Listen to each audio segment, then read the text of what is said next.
በስመ አብ ወወልድ ወመንፈስ ቅዱስ አሐዱ አምላክ አሜን። በስመ አብ ወወልድ ወመንፈስ ቅዱስ አሐዱ አምላክ አሜን። በስመ አብ ወወልድ ወመንፈስ ቅዱስ አሐዱ አምላክ አሜን። የተወደዳችሁና የተከበራችሁ የልዑል እግዚአብሔር ቤተሰቦች የእመቤታችን የቅድስት ድንግል ማርያም የአስራት የቃል ኪዳን ያደራ ልጆች የቅዱሳን ጻድቃን የሰማዕታት በረከትና ረድኤት ተካፋዮች በልዑል እግዚአብሔር ፍጹም የሆነ የሰላምታ ቃል እንደምን ዋላችሁ? እንደምን ቆያችሁ? እንደምን ሰነበታችሁ? አሜን። አምላካችን ቅዱስ እግዚአብሔር ስሙ ለዘላለም የከበረ የተመሰገነ ይሁን። እንደተለመደው እንግዲህ ከዚህ በመቀጠል የእግዚአብሔርን ቃል እንመገባለን። አምላካችን ቅዱስ እግዚአብሔር በመካከላችን ተገኝቶ ሕይወት የሚገኝበትን ቅዱስ ቃሉን እንዲመግበን መልካም ፈቃዱ ይሁንልን። ዛሬ ከሰባቱ ምስጢራተ ቤተ ክርስቲያን ምስጢረ ቁርባንን እንመለከታለን። ምስጢረ ቁርባን ምስጢረ ቁርባን ከሰባቱ ምስጢራተ ቤተ ክርስቲያን መካከል አንዱ ነው። ቁርባን የሚለው ቃል ትርጉሙ ምንድን ነው የሚለውን እንመልከት። ቅድሚያ ቁርባን የሚለው ቃል ከየት ነው የመጣው? ከሶሪያ ወይም የሱርስት ቃል ነው። በግሪክም እንዲሁ እንጠቀምበታለን። ስለዚህ የተለያዩ ትርጉሞች አሉት ማለት ነው። ቁርባን የሚለው ቃል የተለያዩ ትርጉሞች የተሰጡት ቃል ነው። ከነዚህ ትርጉሞች መካከል ቁርባን ማለት በችሮታ ወይም በስጦታ በነፃ የሚቀርብ አማሃ ማለት ነው። እጅ መንሻ ማለት ነው። ስጦታ ማለት ነው። ይሄ ሁሉ የምን ትርጉም ነው ማለት ነው? የቁርባን ትርጉም ነው። እና ቁርባን መንፈሳዊ አምሃ፣ መንፈሳዊ ስጦታ፣ ስዕለት፣ መስዋዕት እንዲሁም ደግሞ መባ ለአምላክ የሚቀርብ ማለት ነው። ለአምላክ የሚቀርብ ስጦታ ሁሉ ቁርባን ይባላል። እና ቁርባን በሶሪያ ቋንቋ ወይም በሱርስት እና በአራማይክ ቋንቋም እንደዚሁ ይታወቃል። በተለይ በሱርስት ቁርባን ይባላል። በአራማይክ ቋንቋ ደግሞ ቁርባና ይባላል።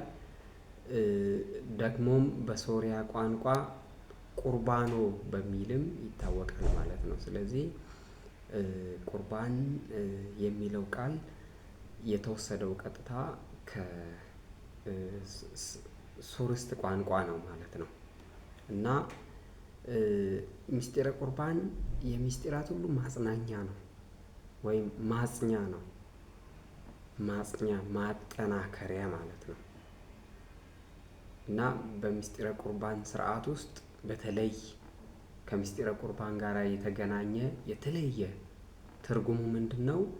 የሰው ልጅ ድህነት፣ ስለ ሰው ልጅ የዘላለም ሕይወት የሚተርክ የዘላለም ሕይወት የሚገኝበት ምስጢር ማለት ነው። እና ምስጢረ ቁርባን በተለይ የዘላለም ሕይወት ይገኝበታል ማለት ነው። እና በዚህ ያው ማዕድና ቁርባን ፊት ይልና ሊቁ አባ ሕርያቆስ በቅዳሴ ማርያም ድርሰቱ ምንድን ነው ያለን?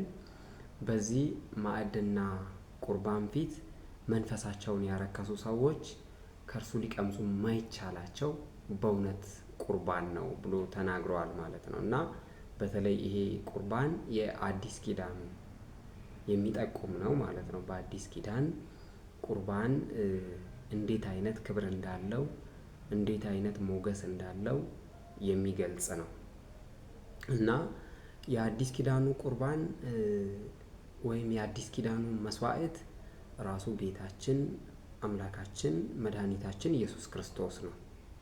ጌታችን መድኃኒታችን ኢየሱስ ክርስቶስ የአዲስ ኪዳን ቁርባን ወይም መስዋዕት ነው ማለት ነው። እና የአዲስ ኪዳን መስዋዕት የክርስቶስ ስጋና ደም ነው።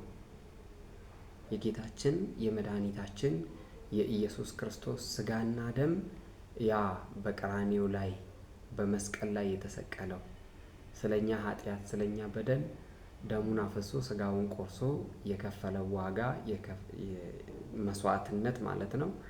እሱ ነው ቅዱስ ቁርባን የምንለው አማናዊ ቁርባን የምንለው ማለት ነው። እና ምስጢረ ቁርባን በተለያዩ አይነት ስያሜዎች ይጠራል። ሆሊ ኮሚኒየን የሚሉ አሉ፣ እንዲሁም ደግሞ ዩካሪስት የሚሉ አሉ። እና በአጠቃላይ ግን ይህ ሁለቱም የተለያዩ መጠሪያዎች ቢኖሩትም ቅዱስ ቁርባንን የሚገልጽ ነው ማለት ነው። እና ህብስቱና ወይኑ በተለይ በኦርቶዶክስ እውነተኛ ስጋውና በተለይ በኦርቶዶክስ ተዋሕዶ ሃይማኖት በኦርቶዶክስ ተዋሕዶ ቤተክርስቲያናችን ስርዓታችን መሰረት ህብስቱና ወይኑ እውነተኛ ስጋና እውነተኛ ደም ነው ማለት ነው አድርገን ነው የምንወስደው። እውነተኛ ስጋ እውነተኛ ደም ብለን እንጂ የሚመስል የሚወክል ብለን አይደለም ማለት ነው። አማናዊ ብለን የምንቀበለውም ከዚህ የተነሳ ነው።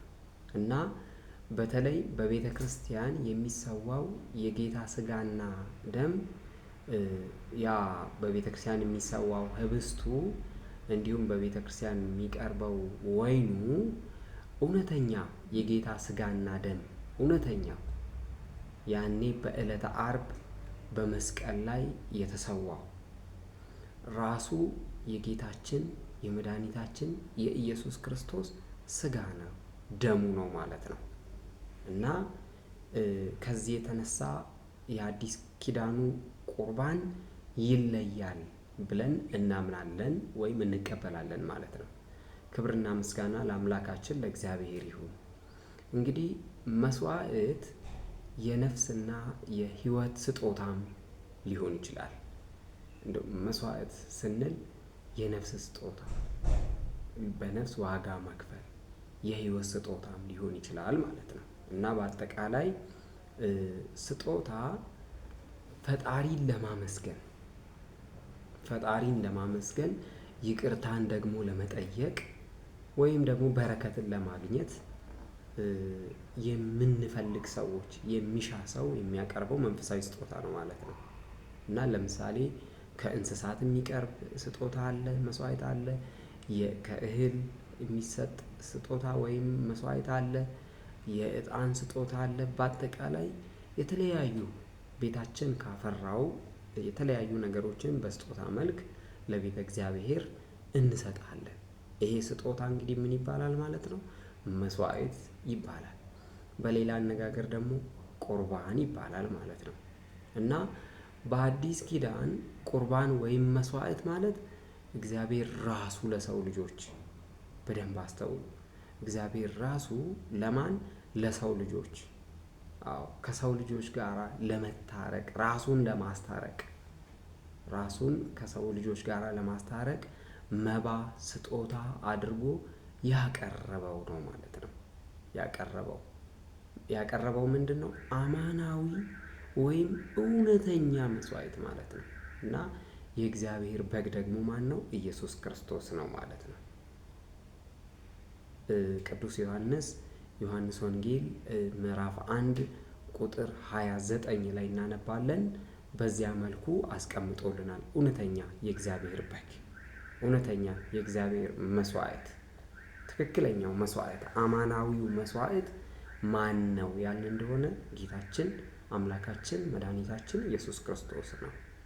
እና ቁርባን የአምላካችን የመድኃኒታችን የኢየሱስ ክርስቶስ ፍጹም ስጋውና ደሙ ነው ማለት ነው። ቅዱስ ስጋውና ክቡር ደሙ ነው ማለት ነው። በተለይ በአዲስ ኪዳን ይሄንን እንረዳለን ማለት እና ቁርባን መስዋዕተ ወንጌልም ይባላል። እና ከጥሩ ስንዴ ከወይን በስተቀር የተለየ ነገር የማይጨመርበት ማለት ነው። ጥሩ ስንዴ፣ ወይን አለ፣ ምናልባት ከውሃ በስተቀር ሌላ ጭማሪ የሌለበት ማለት ነው። ምንም አይደረግበትም እና በቁርባንነቱ ደግሞ እሙቅ ነው። በቁርባንነቱ ደግሞ ጥልቅ ነው። ምን ሆኖ ጥልቅ የሚሆነው? ምስጢሩ ረቂቅ ምስጢር ያለበት ነው ማለት ነው ቁርባን የምንለው። እና ምስጢረ ቁርባን ማለት ካህኑ በተለይ በአዲስ ኪዳን ካህኑ ህብስቱን በጻሕል ወይኑን ደግሞ በጽዋ ይሄን አድርጎ በጸሎተ ቅዳሴ በባረከው ጊዜ ህብስቱ ተለውጦ ምን ይሆናል የሚለን? ህብስቱ ተለውጦ የጌታችን የመድኃኒታችን የኢየሱስ ክርስቶስ ቅዱስ ሥጋው ይሆናል።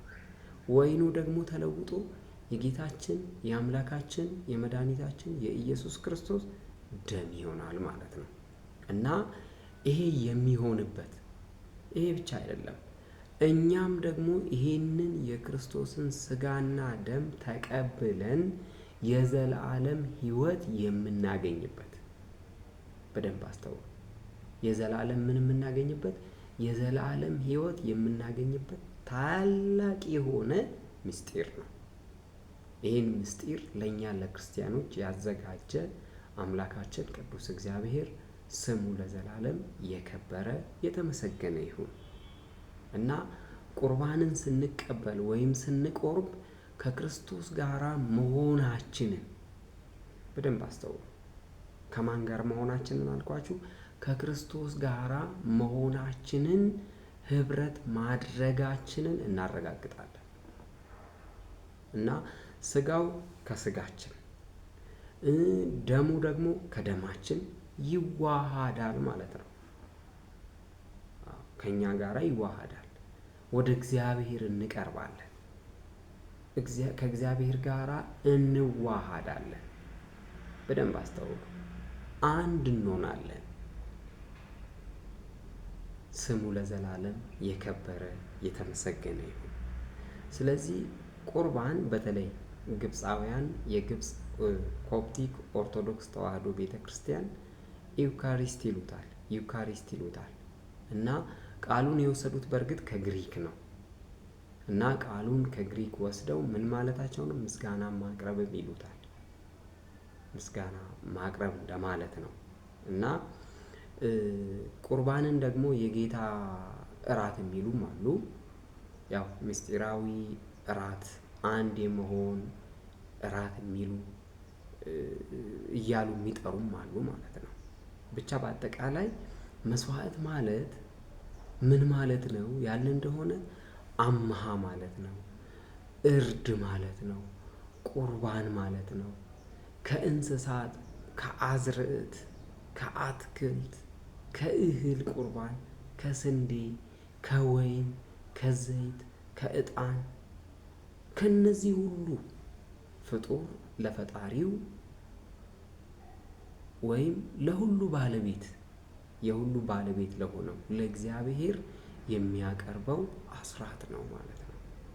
የሚያቀርበው ስጦታ ነው ማለት ነው እና ይሄ አስራት የምንለው ደግሞ 1/10 ማለት ነው። ከ10 እጅ 1 እጅ ለእግዚአብሔር እና ይሄ በሌላ አነጋገር ምን ይባላል? መባ እየተባለም ይጠራል። መባ ብለን የምንጠራውም ነው ማለት ነው እና መስዋዕት የሚለው ሰው ለአምላኩ ወይም ለፈጣሪው የሚያቀርበው ምንድን ነው ማለት ነው? የሚያቀርበው አምሃ ነው፣ ስጦታ ነው እና ይህን ሁሉ የሚያካትት ነው መስዋዕት የሚባለው እና እውነተኛው መስዋዕት ግን አሁን በደንብ ተመልከቱ። እውነተኛው አማናዊው መስዋዕት የአዲስ ኪዳን ፋሲካ የሆነ ጌታችን አምላካችን መድኃኒታችን ኢየሱስ ክርስቶስ ነው። እውነተኛው ምን አልኳችሁ? መስዋዕት ራሱን የተወደደ መስዋዕት አድርጎ ስለኛ ኃጢአት ስርየት ያቀረበ እርሱ ጌታችን አምላካችን መድኃኒታችን ኢየሱስ ክርስቶስ ነው።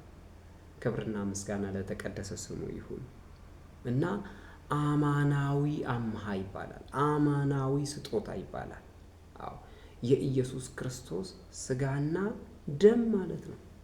የኢየሱስ ክርስቶስ ቅዱስ ስጋና ክቡር ደም አማናዊ ስጦታ፣ አማናዊ መስዋዕት፣ እውነተኛ መስዋዕት በመባል የሚታወቅ ነው ማለት ነው እና ሊቀ ካህናት ኢየሱስ ክርስቶስ ራሱን መስዋዕት አቅራቢና መስዋዕት ተቀባይ ሆኖ፣ በደንብ አስተውሉ። ራሱን መስዋዕት አቅራቢ፣ ራሱን መስዋዕት ተቀባይ ሆኖ በመስቀል ላይ ስጋውን ቆርሶ ደሙን አፍሶ ያቀረበው ከዚያስ ከባህሪ አባቱ ከአብ ከባህሪ ሕይወቱ ከመንፈስ ቅዱስ ጋራ ከራሱም ጋራ ሊያስታርቀን ከራሱም ጋራ ሊያስታርቀን ይህንን መስዋዕት እሱ አቀረበ ይለናል ሐዋርያው ቅዱስ ጳውሎስ ለዕብራውያን ክርስቲያኖች ምዕራፍ 10 ቁጥር 12 ላይ ይህን ቃል እየዘረዘረ ይነግረናል ማለት ነው። ይነግረናል። ስለዚህ ምስጢረ ቁርባን በቤተ ክርስቲያን የምስጢራት ሁሉ ማሰሪያ ነው፣ በር ነው፣ መግቢያ ነው፣ ወይም ሁሉ ነገር የሚታሰርበት ነው። የሁሉ ነገር ማሰሪያ ነው ያልነው ከዚህ የተነሳ ነው ማለት ነው። በእርግጥ ምስጢረ ቁርባን ምሳሌዎች ነበሩት። እንዲሁ ድንገት የመጣ የተከሰተ ነገር አይደለም። ምሳሌ የተመሰለለት በምሳሌ የተገለጸ ነው እና ለዚህ ደግሞ የብሉይ ኪዳን መስዋዕቶችን ማየት ያስፈልጋል። በብሉይ ኪዳን መስዋዕት አቀራረቡ የተለያየ ነው። ለምሳሌ በብሉይ ኪዳን በመታረድ የሚቀርብ መስዋዕት አለ። በመተው ወይም በመለቀቅ የሚቀርብ መስዋዕት ደግሞ አለ። በመለቀቅ ማለት ወደ ሜዳ በመለቀቅ ወደ ዱር በመለቀቅ የሚቀርብ ደግሞ ነበር። ሌላው ደግሞ በመቃጠል የሚቀርብ መስዋዕት ነበር። የሚቃጠል መስዋዕት ማለት ነው። በአጠቃላይ በብሉይ ኪዳን 5 አይነት መስዋዕት አለ ወይም መስዋዕቶች አሉ። ስንት አይነት? 5 አይነት። ለዚህ ለአዲስ ኪዳኑ መስዋዕት ምን የሆኑ ማለት ነው? ምሳሌ ሆነው የሚያገለግሉ 5 አይነት መስዋዕት አለ ማለት ነው። አንዱ የሚቃጠል መስዋዕት ይባላል። ኦሪት ዘሌዋውያን ምዕራፍ 6 ቁጥር 8 እስከ 13 ላይ ይሄን ቃል በግልጽ እናገኛለን። እንዲሁም ደግሞ ምዕራፍ 8 ቁጥር 18 እና 16 24 ላይም ይሄንኑ በግልጽ እናነባለን እና የሚሰዋው በተለይ በብሉይ ኪዳን ማለት ነው የሚሰዋው ስንኩል ያልሆነ ጉድለት የሌለበት ነቅ የሌለበት ወይፈን ሊሆን ይችላል፣ ጠቦት ሊሆን ይችላል፣ ተባዕት ሊሆን ይችላል። በተለይ ደግሞ ድሆች የሚያቀርቡት ርግብን ሊያካትት ይችላል። ርግብ፣ ዋኖስ፣ ጫጩቶችን ያቀርቡ ስለነበር ማለት ነው። ሌላው የመስዋዕት አይነት ምን የሚባለው ነው? የኃጢአት ስራን ለሰራ በተለይ ይሄ የሚቃጠል መስዋዕት ኃጢአት የሰራ ሰው ኃጢአቱ ሳይሰረይለት ይቅርታን ሳያገኝ ሰላምን፣ እረፍትን ስለማያገኝ ይሄን ያቀርባል ማለት ነው እና ስለ ኃጢአቱ ስርየት የሚቃጠል መስዋዕትን ያቀርባል። አንድ እስራኤላዊ ከኃጢአቱ ነፃ ለመሆን ቢፈልግ ይሄን መስዋዕት ያቀርብ ነበር ማለት ነው እና ከኃጢአቱ ነፃ ለመሆን ሲፈልግ ምንድነው የሚያደርገው? በጉን እየጎተተ ይመጣል እና በቤተ መቅደስ ያንን በግ ያቀርባል ማለት ነው። ክብርና ምስጋና ለአምላካችን ለቅዱስ እግዚአብሔር ይሁን እና ካህኑ ፊት ነው የሚቆመው። ይዞ መጥቶ ካህኑ ፊት ይቆማል። ካህኑም ምን ሆንክ ብሎ ይጠይቀዋል። እሱም ምንድን ነው ኃጢአት ሰርቻለሁ ብሎ ይመልሳል። ከዚያስ እሱም ንስሐ እንዲገባ ያደርገዋል። ንስሐውን ኃጢአቱን ይናዘዛል።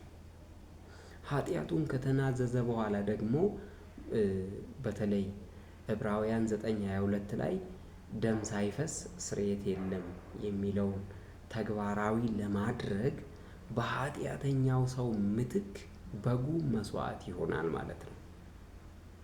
በማን ምትክ? በኃጢአተኛው ሰው ምትክ። ከዚያ ኃጢአተኛው እጁን በበጉ ላይ ጭኖ ኃጢአቱን ከተናዘዘ በኋላ ያ በግ መስዋዕት ሆኖ የሚቃጠለው ወይም ለሚቃጠል መስዋዕት ተደርጎ የሚቀርበው 5 ክንድ ስፋት፣ 5 ክንድ ርዝመት፣ 3 ክንድ ከፍታ ያለው 4 ማዕዘን በሆነ የነሐስ መሠዊያ ላይ ይቃጠላል። በጉ ማለት ነው። የዚያን ሰውዬ ኃጢአት ተሸክሞ ይቃጠላል። ሁለተኛው የመስዋዕት አይነት የሚለቀቀው ነው። የእህል ቁርባን ይባላል። ይቅርታ፣ ይሄ የእህል ቁርባን ሁለተኛው ነው ማለት ነው። ዘሌዋውያን ምዕራፍ 6 ቁጥር 14 ላይ እናነባለን። ኦሪት ዘሌዋውያን ምዕራፍ 6 ቁጥር 14 ላይ የእህል ቁርባን እያንዳንዱ እስራኤላዊ መስዋዕት ያቀርብ እንደነበረ እንመለከታለን። እና የሚቀርበውም እህሉ ማለት ነው ዱቄት ሊሆን ይችላል፣ የወይራ ዘይት ሊሆን ይችላል፣ ዕጣን ሊሆን ይችላል፣ እርሾ ሊሆን ይችላል። በአጠቃላይ ማር የሌለበት ቁርባን ያቀርቡ ነበረ እስራኤላውያን ማለት ነው። እና ዓላማው ምንድን ነው ያን እንደሆነ የእግዚአብሔርን መልካምነት፣ የእግዚአብሔርን ለጋስነት ለመግለጽ ነው። በፈቃድ የሚሰጥ ስጦታ ነበር። ተገደው ሳይሆን በፈቃድ። ሌላው የበደል መስዋዕት ነው።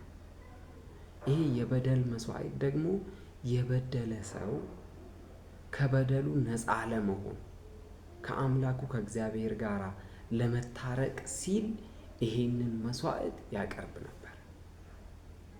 እና ሌላው የደህንነት መስዋዕት ይባላል።